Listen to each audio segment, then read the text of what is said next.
ప్రస్తుతం దేశవ్యాప్తంగా జరుగుతున్న హాట్ టాపిక్ ఏంటంటే ప్రధాని మోదీ చేపట్టిన తాజా దౌత్య ప్రయత్నం. ఉగ్రవాదంపై పాకిస్తాన్ చేస్తున్న పాత్రను ప్రపంచానికి వెల్లడించేందుకు అతడు 7 అఖిలపక్ష ప్రతినిధుల బృందాన్ని నియమించడంపై చర్చలు ఊపందుకున్నాయి.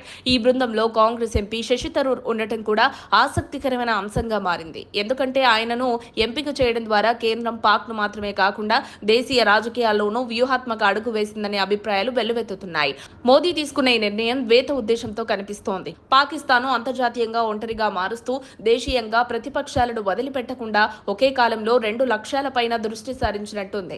భారత దౌత్య బృందం పాక్ ప్రేరేపిస్తున్న ఉగ్రదాడుల వల్ల దేశానికి జరిగిన నష్టాలను, అలాగే సరిహద్దు దాటి భారత విమానాలు దాడులు చేయడానికి పాక్ నిర్దిష్టంగా పౌరులను లక్ష్యంగా చేసుకున్న తీరును వివరిస్తూ ప్రపంచ దేశాల దృష్టికి తీసుకువెళ్లనుంది.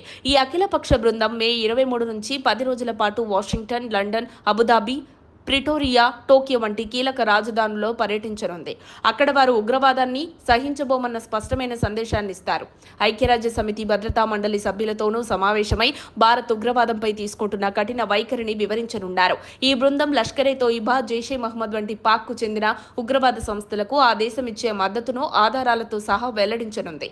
ఇది ఐక్యరాజ్య సమితిలో ఆ సంస్థలపై మరిన్ని ఆంక్షలకు దారితీసే అవకాశాలు పెంచుతుంది. అంతేకాదు పాక్పై దౌత్యపరంగా ఒత్తిడి పెరిగి ఫైనాన్షియల్ యాక్షన్ టాస్క్ ఫోర్స్ లాంటి సంస్థల్లో నిధులు, రుణాల పరంగా ఇబ్బందులు ఎదుర్కొనేలా చేయాలన్నది భారత్ లక్ష్యం.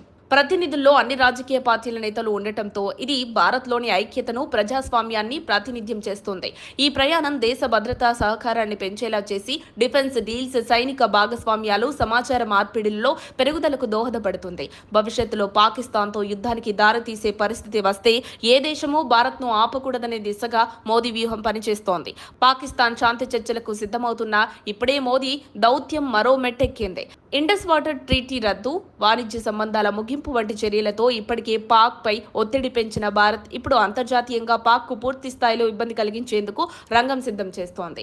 ఆపరేషన్ సింధూర్కు పాక్ రెచ్చగొట్టే చర్యలు ఎలా కారణమయ్యాయో వివరించడంతో పాటు పౌరులకు హాని లేకుండా దాడులు జరిపిన తీరును కూడా ప్రస్తావించనుంది భారత్. పాక్ మారకపోతే మరోసారి అదే విధమైన కౌంటర్ ఉంటుందని సూచన ఇస్తోంది. ఈ చర్యల వల్ల దక్షిణాసియాలో శాంతి, స్థిరత్వం నెలకొనడానికి వీలవుతుంది. మొత్తానికి భారత్ చేపట్టిన ఈ దౌత్య యాత్ర పాక్ను అంతర్జాతీయంగా ఒంటరిగా మారుస్తూ ఉగ్రవాదంపై గట్టి పోరాటానికి ప్రపంచ మద్దతు సేకరించే మార్గాన్ని రూపొందిస్తోంది. మరిన్ని అప్డేట్స్ కోసం మా కాయ్ టీవీని సబ్స్క్రైబ్ చేసుకోండి. మా వీడియో కనుక మీకు నచ్చినట్లయితే లైక్ చేయండి, షేర్ చేయండి. మీ విలువైన అభిప్రాయాలను కామెంట్ బాక్స్లో తెలియజేయండి.